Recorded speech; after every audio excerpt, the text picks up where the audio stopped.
¿Qué tal están? Dostoyevski, el realismo psicológico del abismo humano. Dostoyevski estuvo a punto de morir fusilado, pasó 4 años entre condenados y salió de Siberia convertido en un escritor que ya no quería describir solamente al hombre, quería entrar en su conciencia y descubrir qué ocurre cuando la libertad, la culpa, el miedo y la muerte se enfrentan dentro de un mismo ser humano.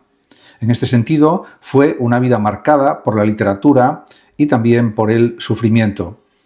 Fyodor Mikhailovich Dostoyevski nació en Moscú el 30 de octubre de 1821 según el calendario juliano, fecha que corresponde al 11 de noviembre del calendario gregoriano, y murió en San Petersburgo el 9 de febrero de 1881 según el calendario gregoriano. Tenía, por tanto, 59 años cuando murió.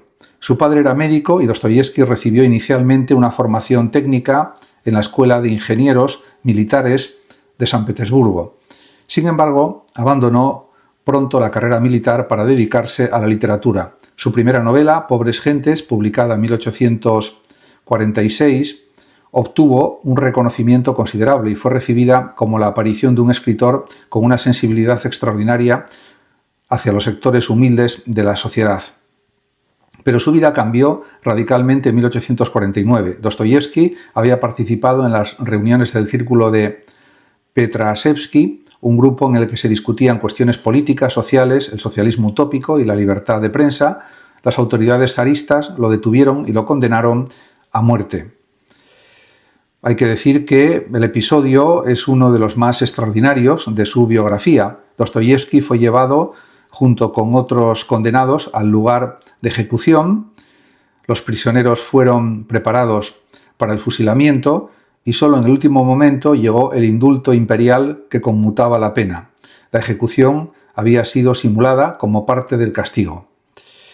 Aquella experiencia tuvo una importancia psicológica inmensa. El escritor había contemplado literalmente la posibilidad de morir en cuestión de minutos. Después fue enviado a Siberia, donde pasó 4 años de trabajos forzados en Omsk.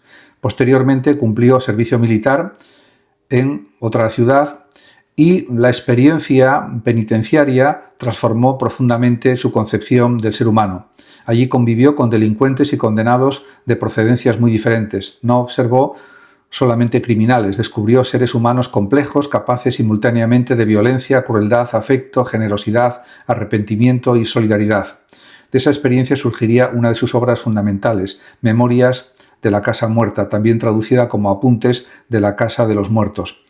La obra constituye una representación literaria de la vida penitenciaria y muestra cómo la experiencia de Siberia se convirtió en material psicológico, moral y artístico. Además de todo esto, hay que decir que podemos preguntarnos si es Dostoyevski un escritor realista. La respuesta exige cierta precisión. Dostoyevski pertenece históricamente al gran realismo ruso del siglo XIX, pero llamarlo simplemente escritor realista resulta insuficiente. Su literatura evoluciona desde preocupaciones sociales y realistas hacia un tipo de novela en la que adquieren una importancia extraordinaria la psicología, la filosofía, la religión, la moral y la existencia humana. Por eso podemos hablar de realismo psicológico, realismo filosófico y en determinados aspectos de literatura existencial, con una cierta connotación existencialista, podríamos decir también. Su propósito no consistía en fotografiar la realidad. De hecho, el propio Dostoyevski distinguía entre reproducir exteriormente la realidad y alcanzar una verdad artística más profunda. Para él, el arte no debía limitarse a copiar la apariencia de las cosas, tenía que penetrar en aquello que la apariencia oculta. Esto era algo crucial para él como escritor. Aquí reside una de sus grandes diferencias respecto de otros grandes escritores realistas como Balzac, por ejemplo. Balzac observa minuciosamente la sociedad, sus clases, sus ambientes, sus profesiones, sus casas, sus vestidos y sus relaciones económicas. Dostoyevski también observa la sociedad, pero utiliza esa realidad como puerta de entrada hacia el interior del individuo. No pregunta solamente cómo funciona esta sociedad, pregunta también qué hace esta sociedad con la conciencia del individuo. Y esa segunda pregunta es la que conduce directamente a su gran literatura psicológica. También hay que analizar la conciencia como escenario de la novela. Dostoyevski descubrió que el escenario fundamental de una novela podía encontrarse dentro de la conciencia. Sus personajes no son seres psicológicamente simples, están divididos interiormente, quieren y no quieren, creen y dudan, aman y odian, buscan la libertad y al mismo tiempo desean escapar de ella. En este aspecto, esta contradicción constituye una de las claves de su literatura, sin ninguna duda. En Memorias del subsuelo, publicada en 1864, encontramos ya una extraordinaria concentración de los problemas que posteriormente desarrollará en sus grandes novelas. El protagonista es un hombre aislado, hiperconsciente, resentido y contradictorio que analiza obsesivamente sus propios pensamientos. La primera parte es casi un ensayo filosófico convertido en monólogo psicológico. La segunda muestra las consecuencias concretas de esa conciencia enferma en sus relaciones con los demás. Dostoyevski introduce así una novedad decisiva. El personaje no es solamente alguien que vive acontecimientos, es alguien que interpreta continuamente lo que le sucede, y esa interpretación puede ser equivocada. El individuo puede convertirse en prisionero de sus propias ideas, puede inventar justificaciones para sus actos, puede intentar demostrar que tiene razón cuando en realidad está intentando ocultarse a sí mismo una verdad insoportable. Esta penetración en la conciencia explica por qué Dostoyevski ha sido considerado uno de los grandes precursores de la novela psicológica moderna. También está la libertad. Aparece en sus novelas, una bendición y una condena. Uno de los grandes problemas filosóficos de Dostoyevski es la libertad. Su literatura se enfrenta a una concepción excesivamente racionalista del ser humano, según la cual, conocidas las circunstancias y los intereses de una persona, podríamos prever su comportamiento. Dostoyevski desconfía profundamente de esa idea. El ser humano puede actuar contra su propio interés, eso sí es cierto, puede destruir aquello que ama y también puede elegir el sufrimiento aunque sepa que le hará daño. Puede cometer una acción absurda simplemente para demostrar que es libre. Esta cuestión aparece con enorme fuerza en Memorias del subsuelo, donde el protagonista se rebela contra la idea de que el comportamiento humano pueda reducirse a leyes racionales. El individuo no es una máquina que calcula automáticamente su beneficio. Y, en este sentido, la conciencia introduce incertidumbre. La libertad también introduce imprevisibilidad. Y esa imprevisibilidad constituye para Dostoyevski una de las características fundamentales de nuestra condición. También aparecen las ideas de crimen, culpa y conciencia. Esta problemática alcanza una de sus cumbres en Crimen y castigo, publicada en 1868. Raskolnikov es uno de los personajes psicológicos más complejos de toda la literatura universal. Es un joven estudiante que desarrolla una teoría según la cual determinados individuos extraordinarios podrían estar autorizados a transgredir las leyes morales ordinarias si su acción estuviera destinada a alcanzar un objetivo superior. Pero Dostoyevski no convierte la novela en una simple discusión abstracta sobre esta teoría. En realidad, hace algo mucho más poderoso. La pone a prueba dentro de una conciencia humana. Raskolnikov somete el crimen a un análisis psicológico.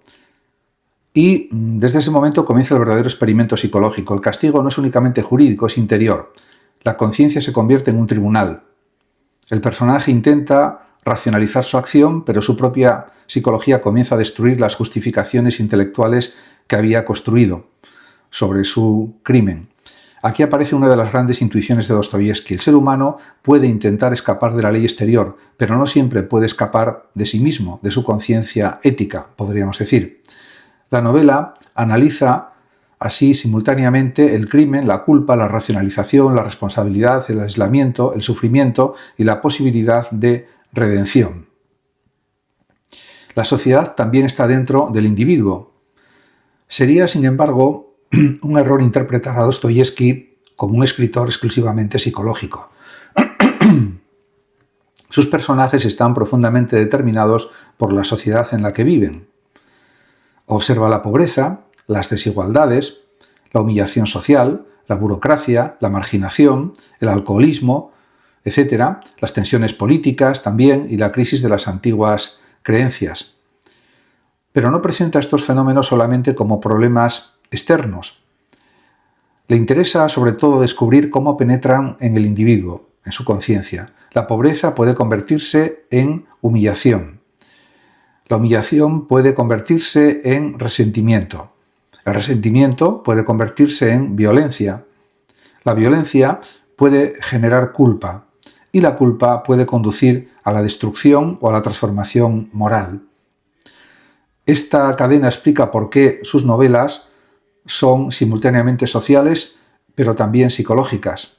En cuanto a la cuestión religiosa, después de Siberia, la dimensión religiosa adquiere una importancia creciente en su pensamiento.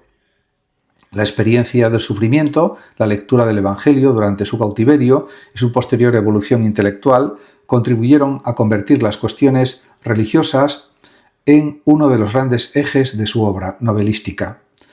Pero Dostoyevski no presenta una fe sencilla, ni mucho menos. La fe aparece constantemente enfrentada a la duda. Dios aparece relacionado con el problema del mal de una manera incuestionable. La libertad se enfrenta a la necesidad, la razón se enfrenta a la fe también.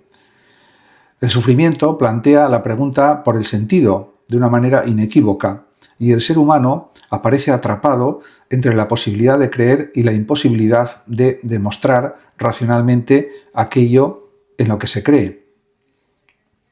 Por eso se puede afirmar que sus novelas son auténticos escenarios de confrontación de ideas. En su novela Los hermanos Karamazov podemos ver la culminación de todo esto. Y estos aspectos alcanzan probablemente su máxima expresión en Los hermanos Karamazov, publicada entre 1879 y 1880. La novela gira alrededor del asesinato de Karamazov y de las relaciones conflictivas entre el padre y sus hijos, pero el argumento criminal es solamente la superficie de una construcción filosófica mucho más profunda. La novela pregunta por Dios, el mal, la libertad, la responsabilidad, la moral, la fe, la razón y también por el sentido de la existencia. Uno de sus momentos filosóficos más famosos es el episodio del Gran Inquisidor, en el que se plantea una cuestión fundamental. ¿Puede ser realmente adecuado soportar la libertad, las consecuencias de la libertad?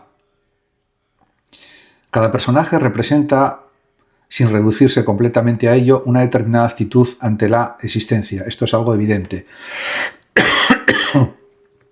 Iván representa la rebelión intelectual y el problema del mal. Alyosha representa la fe, la compasión y la posibilidad de una transformación espiritual. Dmitri vive dominado por la pasión, el deseo, el conflicto y la posibilidad de redención. Y Smerdyakov introduce otra dimensión oscura de la responsabilidad y la violencia. No estamos ante personajes que simplemente tienen ideas, las ideas viven dentro de ellos. En cuanto a su novela El idiota y el problema del bien, es otra de sus grandes novelas, El idiota, publicada en 1869. El príncipe Miskin constituye uno de los experimentos psicológicos más fascinantes de Dostoyevski. ¿Qué ocurriría si colocáramos en una sociedad dominada por el interés, el deseo, los celos y la ambición a un hombre esencialmente compasivo y moralmente bondadoso? El resultado no es una sociedad que acepta inmediatamente esa bondad.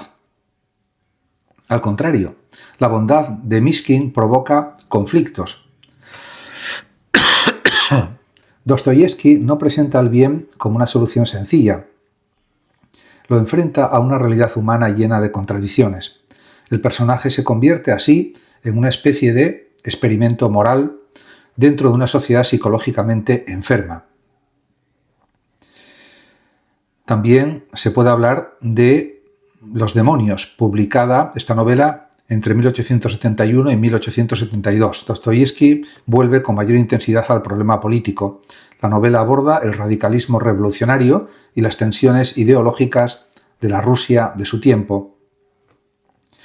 Su relación con la política había cambiado radicalmente desde su juventud. El hombre que había sido considerado pues un peligro y condenado por participar en un círculo de ideas socialistas terminó convirtiéndose en un severo crítico de determinadas corrientes revolucionarias y nihilistas. Pero incluso aquí, Dostoyevski evita convertir la literatura en un simple panfleto político. Lo que le interesa es investigar qué ocurre psicológicamente cuando una idea política absoluta se apodera de la conciencia humana. Una idea puede convertirse en una pasión, esto es evidente. Una pasión puede convertirse en fanatismo, y esto no es bueno. Y el fanatismo puede terminar justificando la violencia, algo negativo. En su novela El jugador, pues aparece la psicología de la adicción. En El jugador, publicada en 1867, Dostoyevski introduce otro campo extraordinariamente moderno, la psicología de la adicción. El protagonista está atrapado por el juego y por las expectativas de una ganancia que sabe que puede destruirlo. Dostoyevski conocía personalmente el problema del juego y utilizó esa experiencia para construir una novela en la que aparecen la obsesión, la ansiedad, la dependencia, la humillación y la pérdida de control. Esto vuelve a demostrar algo fundamental. Su literatura psicológica no nace únicamente de teorías abstractas, nace de la experiencia. ¿Cómo se documentaba Dostoyevski? Aquí debemos establecer una diferencia importante con Balzac. Dostoyevski no desarrolló un método documental sistemático comparable al de un historiador o un sociólogo. Su documentación fue fundamentalmente vital, periodística, literaria y experiencial. Observaba intensamente la vida urbana de San Petersburgo y Moscú, leía periódicos, seguía los debates políticos y sociales, conocía las discusiones intelectuales de su época y trabajaba con abundantes cuadernos y anotaciones para sus obras. Pero su fuente de conocimiento más extraordinaria fue su propia existencia, sin duda. Conoció la pobreza, conoció también la persecución política y conoció la cárcel. También conoció Siberia y conoció la enfermedad. Además, conoció la pérdida, las dificultades económicas y también el juego. Conocía, por tanto, también las discusiones políticas y religiosas y observó durante años a personas pertenecientes a ambientes sociales muy diferentes. Su experiencia penitenciaria fue especialmente decisiva porque le permitió contemplar de cerca a personas que la sociedad había reducido a la categoría de criminales. En lugar de quedarse con esa etiqueta, Dostoyevski intentó descubrir la complejidad psicológica que permanece detrás de ella. Muchas gracias a todos por su atención y hasta mi próximo vídeo. El que lo desee puede compartir este vídeo, darle like o suscribirse a mi canal de YouTube, que ya dispone de más de 13.900 vídeos. Muchas gracias y hasta siempre.